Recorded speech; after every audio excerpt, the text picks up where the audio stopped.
You sound so different. Probably a comment every voice actor has heard before. Hi, today I want to talk to you about voiceover. And these are going to be just my own general thoughts about it. Something that I've been thinking about lately. Lately, I have been very fortunate and happy to do some more commercial work, specifically. But what's funny with commercial work is that since it goes to national television, which it's crazy that I even get to say that, but it goes to national television, and so obviously my family then gets to see it, and my friends and everybody, and I get this comment a lot from my friends and family, and from other people too. I have gotten this comment that you sound so different. And yeah, I do sound different. I think a lot of us voice actors, when we actually start doing the job, we tend to sound a little bit different. If you ask me, voiceover abilities should not ever be judged based on how someone sounds in normal everyday conversation. Like me just talking to you right now, that should not be, like, you shouldn't assume that I'm able to do voiceover or I'm not able to do voiceover just from that. Because a lot of us voice actors, we come alive only once we are behind the microphone, and then a lot of us do sound different. I have had a lot of different feedback about that. My family is very straightforward. They will instantly tell me what they think, what they actually think about things. And I did this commercial just recently. And you know, when you do commercials, there's usually like a longer version of the same commercial and then the shorter version of the same commercial. And sometimes the script might change between the two a little bit, or there are like different versions with like different scripts that so that things are kind of worded a little bit differently, but they are all advertising the same thing. And so that's sort of what this was. And so it just recently came out, and now it's on TV, and it's awesome. But my family, seeing that, they were just noting how different I sounded.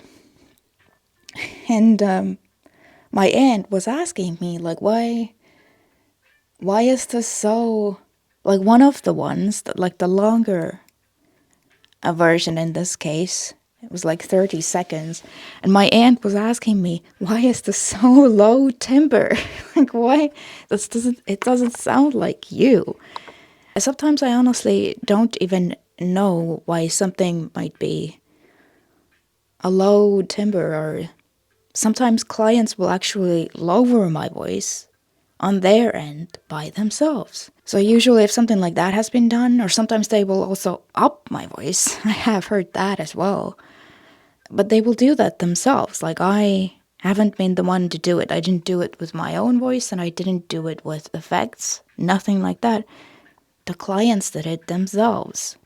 And they did not ask me, like, to speak in a higher register or speak in a lower register. Sometimes they will just do that on their own, and I don't really know why. I guess they are looking for a specific kind of sound, and that's how they achieve it. But sometimes, and this was the case with this particular example, it was that they sent me, obviously, the different scripts for the different versions of the commercial. But for the longer one, they also sent me like a reference, somebody else in a different language doing the same commercial. So basically, they were wanting it to sound as close to the original as possible. So, and in my case, because I do a lot of Estonian voiceover, I also do English voiceover, but I do Estonian a lot as well. And very often what I will have to do is that I will have to create the Estonian version of something that has already been created in some other language, usually English, or it could be any language, but I just have to create the Estonian version.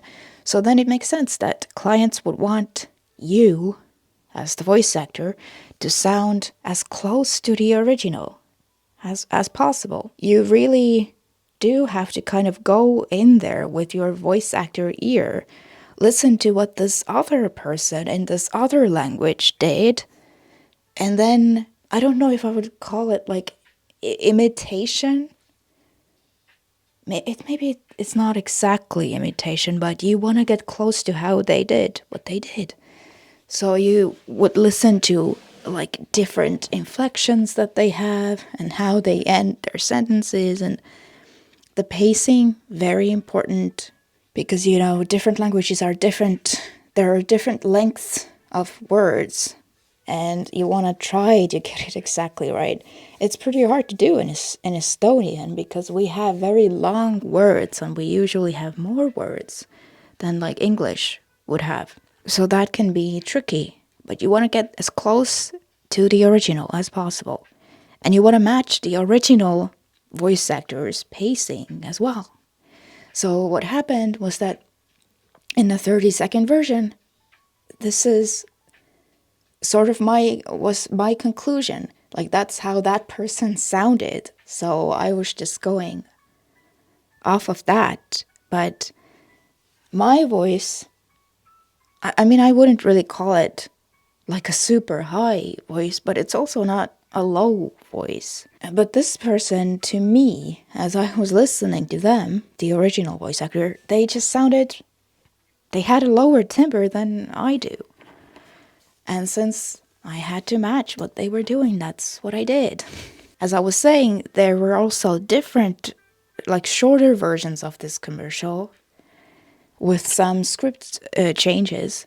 And for those, the client did not send me any references, so I kind of could do what I normally would do, just with my own voice. So those were closer to my own voice. And then my aunt was asking me, like, why is this so low timbre? Yeah, there are lots of different opinions. My mom said that she like especially likes the low timbre one because she found it more interesting, and she said that if and I quote, if psychologists are to be believed, then somebody with a low timbre comes off as more trustworthy than maybe somebody with a higher voice. And I have heard that, yeah. So maybe. But my aunt was saying that she thinks that it's a great thing that I am able to do things with my own, like, normal voice as well.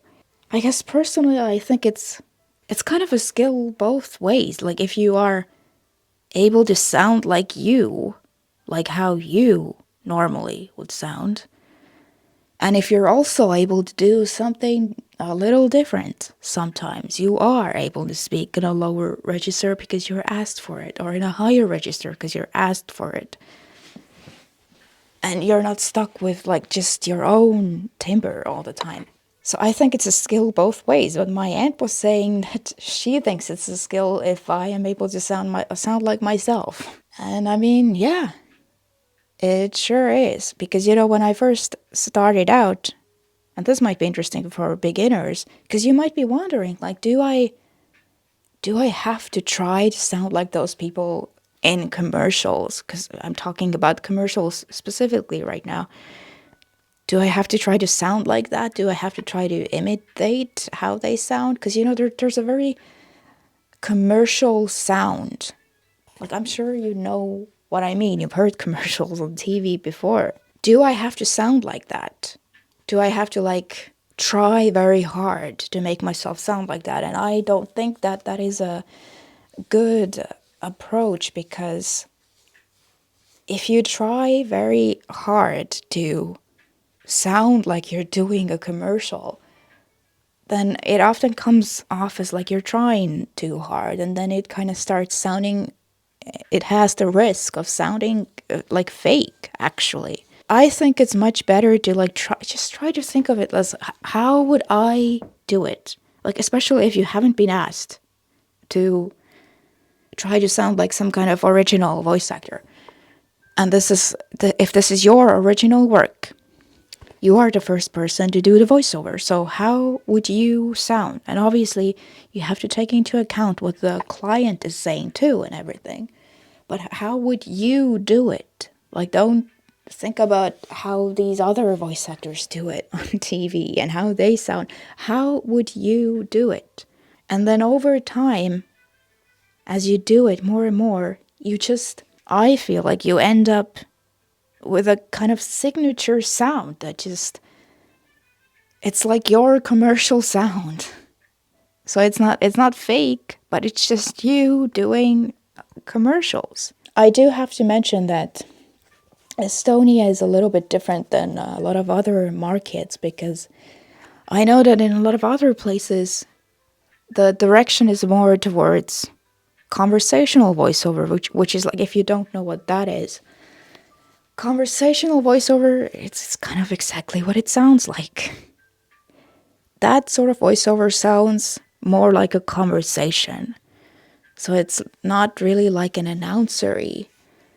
Buy this kind of thing. It's more like, hey, buy this kind of thing. It's like if I were in a conversation with you and I was just telling you about something, I would not be sounding like an announcer.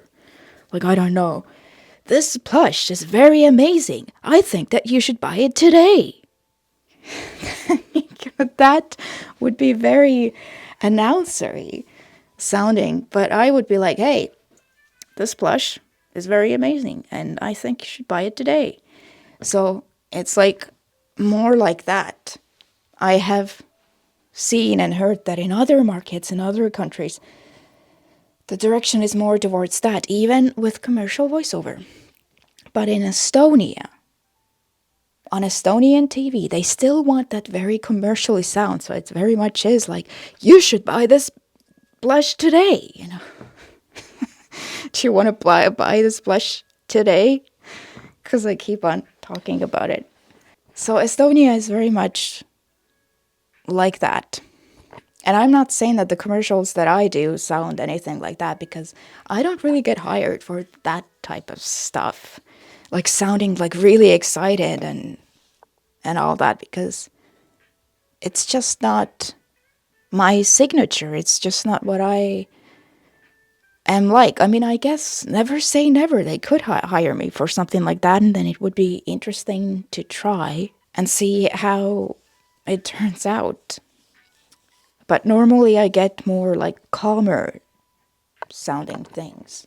You know these voiceovers that sometimes you hear on TV, and maybe your friends and family have said that too, but like my friends and family have sometimes said about like different voiceovers that like, oh, I can't stand this commercial because of the voiceover, because of how the voice actor sounds.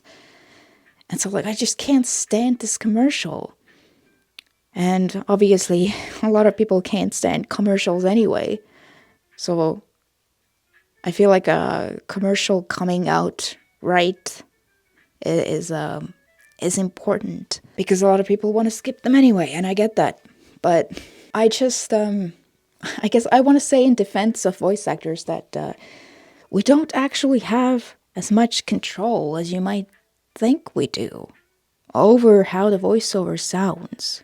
Because if you don't do this work, then you listen to somebody like me, or maybe somebody in your family does this work, and you expect them to always sound like themselves. It's like a normal expectation, but then you hear something totally different, and you're like, what happened there? Or why is it so different? Why do you sound so different?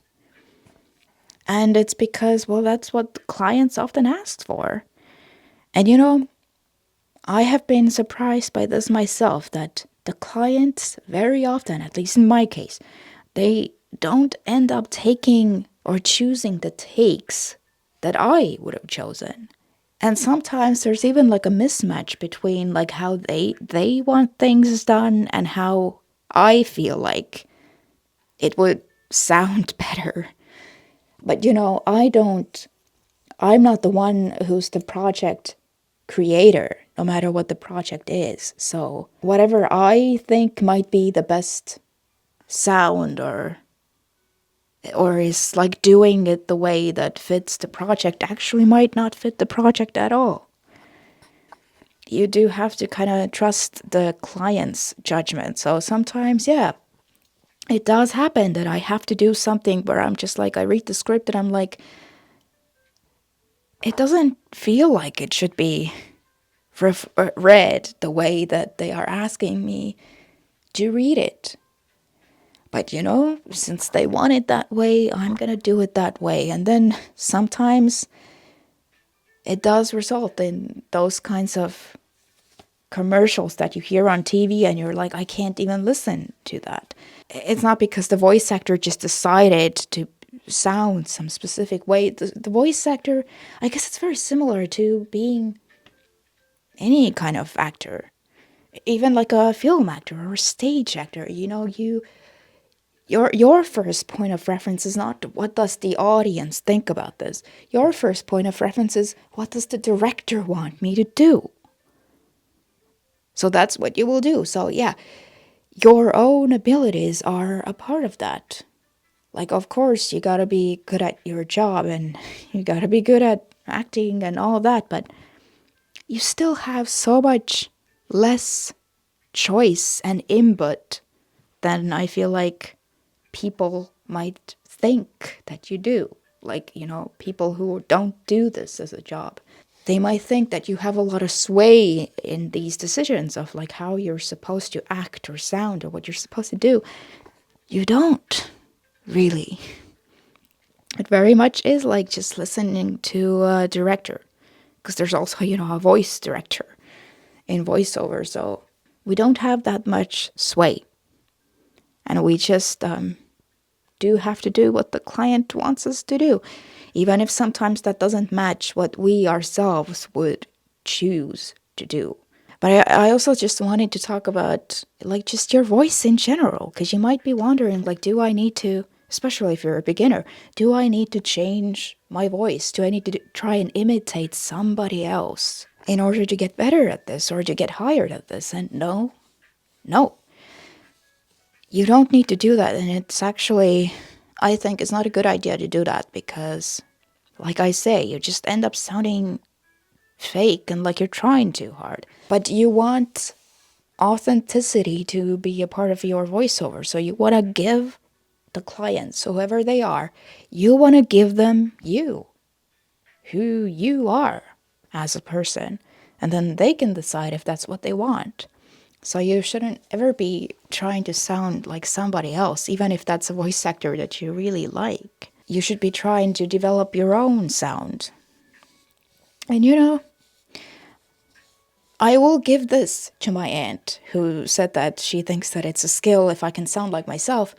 Because yeah, it definitely is a skill, because what tends to happen when you get on microphone is that, especially as a beginner, it's kind of like it's very hard to sound like yourself. You almost like automatically get like into this mode of trying to be something. It's very hard to like just stay you. But if you do a lot of conversational voiceover, for example, I feel like that's what you need to be. You need to stay you. You can't start performing something. And as a beginner, that's very difficult to do. So then it turns out that, yeah, my aunt is right. It is a skill to still sound like you. And I will say for me, when I first started out, that was very difficult. It was very difficult for me to remain me in terms of sound. because I would get behind the microphone and this performer thing would happen. I think even experienced voice actors sometimes struggle with it, and sometimes I still struggle with it today.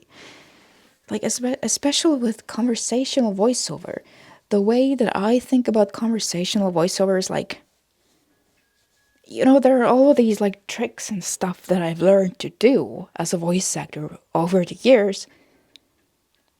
If I want to do a conversational voiceover, I'm like, I need to forget about all that stuff that I've learned to do, because it is a little bit performery.